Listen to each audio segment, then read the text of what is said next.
മിശിഹായിൽ പ്രിയ സഹോദരീ സഹോദരങ്ങളെ, ക്രിസ്ത്യൻ എന്നുള്ള രീതിയിൽ ഈ ലോകത്ത് എങ്ങനെ ജീവിക്കണം, എന്താണ് നമ്മളിലേക്ക് നൽകിയിരിക്കുന്ന ദൈവത്തിൻ്റെ ഹിതം, അത് മനസ്സിലാക്കുവാനായിട്ട് പരിശുദ്ധാത്മാവ് നമ്മളെ ബോധ്യപ്പെടുത്തട്ടെ എന്ന് ഞാൻ ആശിക്കുന്നു, പ്രാർത്ഥിക്കുന്നു. കർത്താവിൻ്റെ ആത്മാവിൻ്റെ നിറവിലാണ് ഇപ്പോൾ ഈ വിഷയത്തെ ഞാൻ അവതരിപ്പിക്കുന്നത്. ആരാണ് ക്രിസ്ത്യാനി? ഈ ചോദ്യം ലോകം നമ്മളോട്, ക്രിസ്ത്യാനി എന്ന് അഭിമാനിക്കുന്ന നമ്മളോട് ചോദിക്കുന്നുണ്ട്. ഒരു ക്രിസ്ത്യാനി എന്ന് പേരുകൊണ്ട് നാം ഒരിക്കലും ക്രിസ്ത്യാനി ആകുന്നില്ല എന്നതാണ്. എൻ്റെ സുവിശേഷ വേലയ്ക്കിടയിൽ നമ്മളെക്കാൾ വളരെയധികം ക്രിസ്തുവിനെ രക്ഷകരും നാഥനുമായി സ്വീകരിക്കുന്ന അന്യമതസ്ഥരെ ഞാൻ കണ്ടിട്ടുണ്ട്. അവരിൽ നമ്മളെക്കാൾ കൂടുതൽ വിശ്വാസവും പ്രത്യാശയും ഞാൻ കണ്ടുകൊണ്ട് അവരോട് ഞാൻ ചോദിച്ചിട്ടുണ്ട്, നിങ്ങൾക്ക് എങ്ങനെ ഇത്രയധികം ഈവൻ എനിക്കുള്ളതിനേക്കാൾ കൂടുതൽ വിശ്വാസം നിങ്ങളിലേക്ക് എങ്ങനെ ലഭിച്ചുവെന്ന്. അവർ പറയുന്നു, ഞങ്ങൾ ഈ ലോകത്തെ മാത്രം ഫോക്കസ് ചെയ്തിട്ട് ജീവിക്കുവാൻ ആഗ്രഹിക്കുന്നില്ല. ആദ്യമെല്ലാം ഞങ്ങൾ അങ്ങനെയൊക്കെ തന്നെയായിരുന്നു. പക്ഷെ സുവിശേഷം ഞങ്ങളെ ഈ ലോകത്തിലുള്ള സൗകര്യങ്ങളെ മാത്രമായിട്ട് ഞങ്ങൾ ഒതുക്കിയില്ല. നിത്യമായ ജീവനിലേക്ക് എത്തുന്ന സന്ദേശം നൽകുന്നത്, നല്ല വിശേഷം നൽകുന്നത് ഈ സുവിശേഷത്തിലൂടെ ദൈവപുത്രൻ, ദൈവത്തിൻ്റെ വചനമാകുന്ന യേശുവിലൂടെ ഞങ്ങൾക്ക് മനസ്സിലാക്കുവാൻ ആത്മാവിൽ ഞങ്ങൾക്ക് പ്രചോദനം ലഭിച്ചു എന്നതാണ്. അതെ, പിതാവായ ദൈവത്തിൻ്റെ ഇഷ്ടം നിറവേറ്റുവാൻ വേണ്ടി മാത്രമാണ് ദൈവപുത്രനായ യേശു ഈ ഭൂമിയിലേക്ക് പിറക്കുവാൻ സമ്മതം കൊടുത്തത്. പിതാവായ ദൈവം മാനവരാശിക്കായി ഒരു രക്ഷകനെ വാഗ്ദാനം ചെയ്തിരുന്നു. ആ രക്ഷകന് ജന്മം നൽകുവാനായിട്ട് വളരെയധികം കന്യകമാർ, രാജകുമാരികൾ സഹിതം ആഗ്രഹിച്ചിരുന്നു. എന്നാൽ കർത്താവ് തിരഞ്ഞെടുത്തത് എളിമയും ഹൃദയവിശുദ്ധിയുമുള്ള ദാവീദ് വംശത്തിൽപ്പെട്ടിട്ടുള്ള കുടുംബത്തിൽ മറിയത്തെയായിരുന്നു തിരഞ്ഞെടുത്തത്. ആ മറിയത്തിൻ്റെ ഉദരത്തിൽ പിറന്ന ദൈവപുത്രനായ യേശു, ആ യേശുവിലൂടെയാണ് ഈ ലോകം രക്ഷ നേടുന്നത്. ഭൂവിൽ വന്ന് മനുഷ്യജന്മം സ്വീകരിക്കുവാൻ വിനയാന്വിതനായി ദൈവപുത്രൻ പിറക്കുന്നതും ഏറ്റവും താഴ്ന്ന നിലയിലുള്ള പുൽത്തൊട്ടിലാണ്. നാം ഒരിക്കലും ആ ഒരു രീതിയിലല്ല ഈ ഭൂമിയിൽ ജനിച്ചതും നമ്മൾ വളർന്നുകൊണ്ടിരിക്കുന്നതും ജീവിക്കുന്നതും.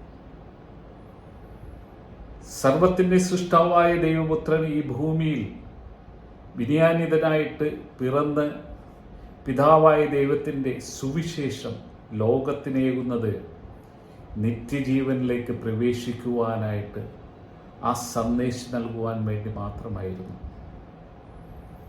എന്നാൽ ഈ ദൈവപുത്രനായ ദൈവവചനമാവുന്ന ഈ സന്ദേശം സ്വീകരിക്കുവാൻ ആ കാലഘട്ടങ്ങളിലുണ്ടായിരുന്ന യഹൂദരായ പുരോഹിതർക്കും പ്രധാന പുരോഹിതനും നിയമജ്ഞർക്കും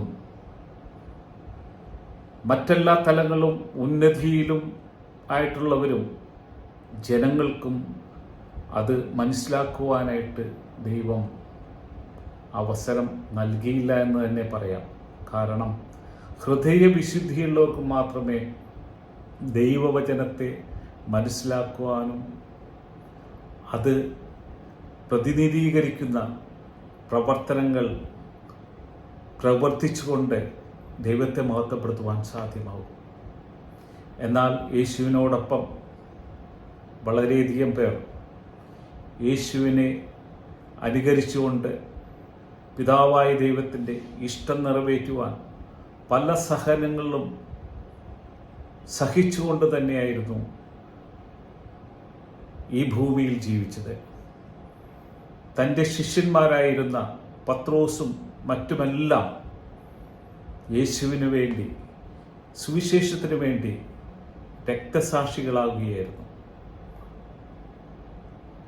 എന്നാൽ നാം ദൈവകൃപയാൽ ദൈവം നമുക്കായി നൽകിയ ഏറ്റവും വലിയ സമ്മാനമായ തിരുസഭയുടെ ഭാഗമായി ജനിക്കുവാനും ജീവിക്കുവാനും അവസരം ലഭിച്ചിട്ടും നാം യേശുവിനെ അറിയുന്നില്ല.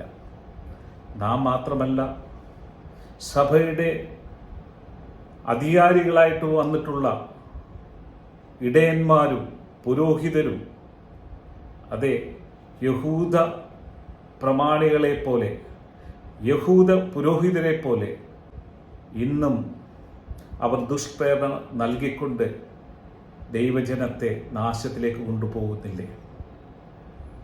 മെത്രാന്മാരെ, നിങ്ങളോട് ഞാൻ ചോദിക്കുകയാണ്, നിങ്ങൾ എന്താണ് ദൈവജനത്തിന് നൽകുവാനായിട്ട് ആഗ്രഹിക്കുന്നത്? എന്താണ് നിങ്ങൾ ദൈവവുമായിട്ടുള്ള ഉടമ്പടിയിൽ വന്നത്? പൗരോഹിത്യത്തിലേക്ക് വന്നു കഴിഞ്ഞപ്പോൾ നിങ്ങൾ എന്ത് പ്രതിജ്ഞയാണ് ദൈവത്തോട് കൊടുത്തത്? നിങ്ങൾ ചിന്തിക്കുന്നുണ്ടോ? നിങ്ങൾ സെമിനാരിയിൽ ദൈവവചനത്തെക്കുറിച്ചിട്ട് മനസ്സിലാക്കിയിട്ട് ദൈവജനത്തെ നയിക്കുവാനായിട്ട്, സുവിശേഷം ലോകത്തിന് നൽകുവാനായിട്ട് നിങ്ങൾ ശ്രമിക്കുന്നില്ല എന്നത് മാത്രമല്ല, ദൈവജനത്തിൻ്റെ ചുമലുകളിൽ വീണ്ടും മുഖങ്ങൾ വച്ചു കൊടുത്തിട്ട് അവരെ കൂടുതൽ ഭാരത്തിലേക്ക് എത്തിക്കുകയല്ലേ ചെയ്യുന്നത്. ദൈവത്തിൻ്റെ ഏറ്റവും വലിയ സമ്മാനമായ ദിവ്യബലിയെ പോലും നിങ്ങൾ അവഹേളിച്ചും നിന്ദിച്ചും ബലിപീഠത്തിൽ ദൈവത്തിൻ്റെ പദ്ധതിക്കെതിരെ സാധാരണമായി രമ്യപ്പെട്ട് പ്രവർത്തിക്കുന്ന പുരോഹിതരോടൊപ്പം നിങ്ങൾ പ്രവർത്തിക്കുമ്പോൾ നിങ്ങൾ എന്ത് പ്രേരണയാണ് ദൈവജനത്തിന് കൊടുക്കുന്നതെന്ന് നിങ്ങൾ മനസ്സിലാക്കുന്നുണ്ടോ? നിങ്ങൾ പണവും മറ്റു പല സൗകര്യങ്ങളും കൊടുത്ത് നേടിയെടുത്ത ഈ അധികാരം നിങ്ങൾക്ക് കർത്താവിന് വേണ്ടി വിനിയോഗിക്കാൻ സാധ്യമാകുകയില്ല. അത് ദൈവത്തിൻ്റെ ആത്മാവ് നമ്മൾ അറിയിക്കുന്നുണ്ട്. കാരണം നിങ്ങൾ ചതിവിലൂടെ അല്ലെങ്കിൽ ഹിഡൻ അജണ്ടയിലൂടെ ഈ അധികാരങ്ങൾ സ്വീകരിക്കുമ്പോൾ നിങ്ങൾ ദൈവവുമായിട്ടുള്ള ഉടമ്പടിയല്ല പ്രവർത്തിക്കുന്നത്.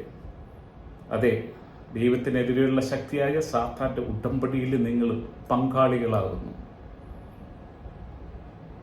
ദൈവജനത്തെ നിത്യനാശത്തിലേക്ക് കൊണ്ടുപോകുമ്പോൾ മെത്രാന്മാരെ, നിങ്ങൾ ഇതിനെല്ലാം കണക്ക് കൊടുക്കേണ്ടി വരും.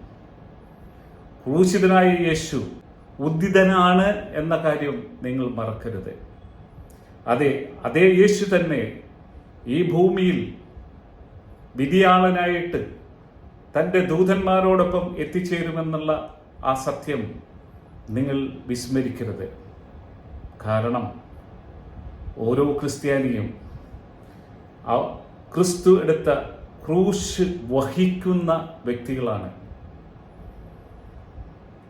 നിങ്ങൾ ദൈവജനത്തിൽ നിന്ന്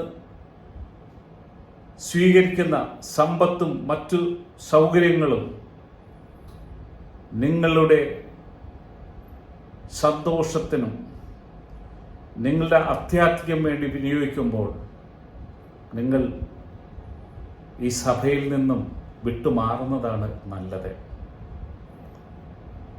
കാരണം കർത്താവിൻ്റെ വചനം പറഞ്ഞിട്ടുണ്ടല്ലോ, ദുഷ്പ്രേരണ നൽകുന്ന വ്യക്തി, പരിശുദ്ധാത്മാവിനെതിരെ പ്രവർത്തിക്കുന്ന വ്യക്തികൾ അവരുടെ ശിരസ് തിരികല്ലിൽ കെട്ടി കടലിൻ്റെ ആഴങ്ങളിലേക്ക് തള്ളിയിടുന്നതാണ് നല്ലത്. കാരണം അതിനേക്കാൾ വേദനാജനകമായ വിധിയായിരിക്കും നിങ്ങളിലേക്ക് വരുവാൻ വളരെയധികം സാധ്യത. ഞാൻ ആരെയും വിധിക്കുവാനായിട്ട് ഞാൻ യോഗ്യനൊന്നുമല്ല. അത് എൻ്റെ ജോലിയല്ല. എന്നിൽ കർത്താവ് ഏൽപ്പിച്ചിരിക്കുന്ന ദൗത്യമുണ്ട്. അതെ, പ്രവാചക ദൗത്യം പോലെ ഈ കാലയളവിൽ കർത്താവിന്റെ സഭയ്ക്കെതിരെ പ്രവർത്തിക്കുന്ന ശക്തികൾക്കെതിരെ സംസാരിക്കുവാനായിട്ടുള്ള ശക്തി പരിശുദ്ധാത്മാവിൽ നിന്ന് സ്വീകരിച്ചിട്ട് തന്നെയാണ് ഞാൻ ഈ വചനം ഉദ്ഘോഷിക്കുന്നതെന്നുള്ള സത്യം നിങ്ങൾ അറിയുക. എല്ലാ മനുഷ്യരിലും, പ്രത്യേകിച്ച് ഈ ഭൂമിയിൽ പ്രലോഭനങ്ങൾ കൂടുതലുള്ള ഒരു കാലഘട്ടത്തിലൂടെയാണ് നാം കടന്നു പോകുമ്പോൾ തീർച്ചയായും ദൈവം അനുവദിക്കുമെങ്കിൽ നിങ്ങളിൽ അനുതാപം ഉണ്ടാവും.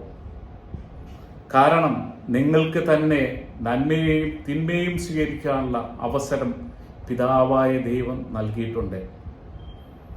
ആയതിനാൽ നമ്മളിൽ തെറ്റുകൾ സംഭവിച്ചിട്ടുണ്ടെങ്കിൽ പിതാവായ ദൈവത്തോട് മാപ്പ് പറഞ്ഞുകൊണ്ട് ശരിയായ രീതിയിൽ ദൈവം നൽകിയ വഴിയും സത്യവും ജീവനുമായ യേശുവിൻ്റെ വചനത്തിലൂടെ നാം നിത്യരക്ഷയിലേക്ക് പ്രാപിക്കുവാൻ, നിങ്ങളിൽ ഏൽപ്പിച്ചിരിക്കുന്ന അധികാരങ്ങൾ ധൈര്യപൂർവ്വം പ്രവർത്തിച്ചുകൊണ്ട് ഈ സത്യസഭയെ മുന്നോട്ട് നയിക്കുവാൻ നിങ്ങൾ ധൈര്യപൂർവ്വം ഇറങ്ങണമെന്ന് ഞാൻ അഭ്യർത്ഥിക്കുകയാണ്, അപേക്ഷിക്കുകയാണ്.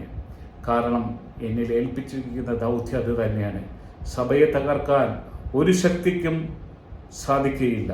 കാരണം അത് കർത്താവായ യേശു പണിത സഭയാണ്, പാറമേൽ പണിത സഭയാണ്. പല കോലിളക്കങ്ങളും ഇവിടെ സംഭവിക്കും. അതുതന്നെയാണ് കർത്താവിൻ്റെ വചനത്തിലൂടെ നമ്മളെ ബോധ്യപ്പെടുത്തുന്നത്. ബാലിൻ്റെ മുന്നിൽ മുട്ടുകുത്താത്ത 7000 പേരെ ഞാൻ മാറ്റിവെച്ചിട്ടുണ്ട്. അതേ പിതാക്കന്മാരെ, മെത്രാന്മാരെ, പുരോഹിതരെ, നിങ്ങൾക്ക് യേശുവിനെ രക്ഷകനും നാഥനുമായിട്ട് സ്വീകരിക്കാൻ പറ്റാതെ ഈ ലോകത്തെ മാത്രം നിങ്ങൾ സ്നേഹിക്കുന്നുവെങ്കിൽ തീർച്ചയായിട്ടും നിങ്ങൾ സഭ വിട്ടു പോകുക. അതാണ് ഏറ്റവും നല്ലത്. കർത്താവായ യേശു സ്ഥാപിച്ച തിരുസഭയെ വളരെയധികം രക്തസാക്ഷികൾ യേശുവിനായിട്ട് ബലിയർപ്പിച്ച ഈ തിരുസഭയെ നിങ്ങൾ നാശത്തിലേക്ക് അയക്കുമ്പോൾ നിങ്ങൾ വലിയ ദുഷ്പ്രേരണയാണ് നൽകുന്നത്. ആയതിനാൽ നിങ്ങൾക്ക് സാത്താനാണ് വേണ്ടതെങ്കിൽ നിങ്ങൾ സാത്താൻ്റെ പുറകെ പോകുക. രക്ഷകനായ യേശുവിനെയാണ് വേണ്ടതെങ്കിൽ നിന്റെ കുരിശുമെടുത്തിട്ട് എൻ്റെ പിന്നാലെ വരുവിനെന്ന് പറഞ്ഞ യേശുവിനെ മഹത്വപ്പെടുത്തുക. ഇന്ന് വിമതരായിട്ടുള്ള പല പുരോഹിതരും ഇടയന്മാരുമെല്ലാം അവരുടെ ചെയ്തികളെല്ലാം നോക്കുമ്പോൾ നുണയനും നുണയന്റെ പിതാവുമായ സാത്താനെ പിന്തുടരുന്ന വ്യക്തികളാണെന്നുള്ള സത്യം ജ്ഞാനമുള്ളവർക്ക് മനസ്സിലാക്കാൻ സാധിക്കും. പല പുരോഹിതരും അവർക്ക് അർഹതയില്ലാത്ത സമ്പത്തിൻ്റെ ഉടമകളായി മാറിയിട്ടുണ്ട്. കോടിക്കണക്കിന് രൂപകളാണ് ഇവരുടെ സമ്പത്തായിട്ടുള്ളത്. പലരും പല രീതിയിലുള്ള സമ്പത്ത് സ്വരുക്കൂട്ടി വെച്ചിട്ട് ദൈവത്തിനെതിരെ പ്രവർത്തിക്കുവാനായിട്ട് വേണ്ടി ആ സമ്പത്ത് വിനിയോഗിക്കുന്നത്. അതെ, ഈ ലോകത്തെ സ്നേഹിക്കുന്നവർക്ക് പിതാവായ ദൈവത്തെ സ്നേഹിക്കുവാൻ സാധ്യമല്ല. ഇവർ ആട്ടിൻ തോലണിഞ്ഞ ഇടയന്മാരാണെന്നുള്ള സത്യം ജ്ഞാനമുള്ളവർക്ക് മാത്രമേ മനസ്സിലാക്കൂ.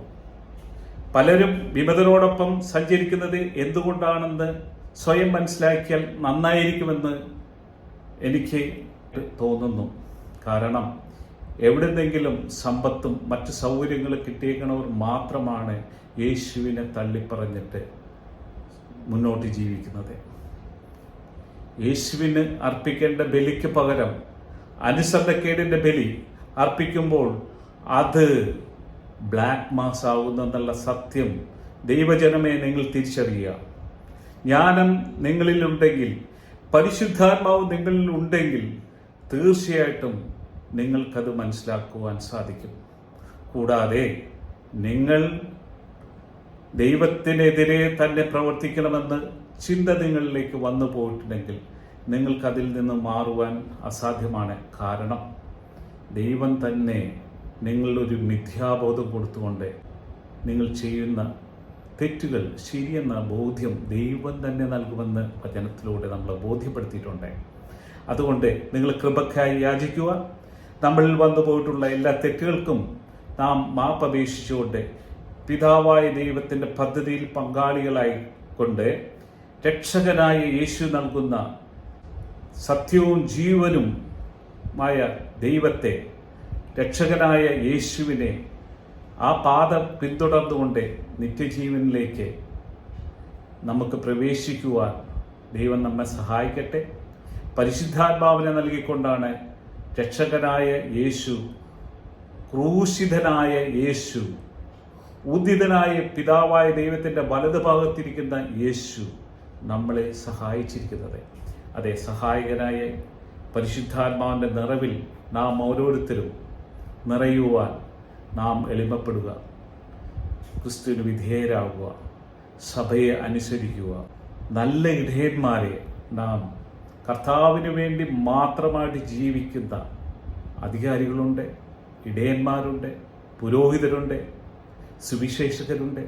അവരിലൂടെ ദൈവം നൽകുന്ന വചനം സ്വീകരിച്ചുകൊണ്ട് നിത്യമായ ജീവനിലേക്ക് പ്രവേശിക്കുവാൻ നമുക്ക് അനുഗ്രഹമാകട്ടെ. അതിനായിട്ടുള്ള കൃപക്കായി യാചിക്കാം.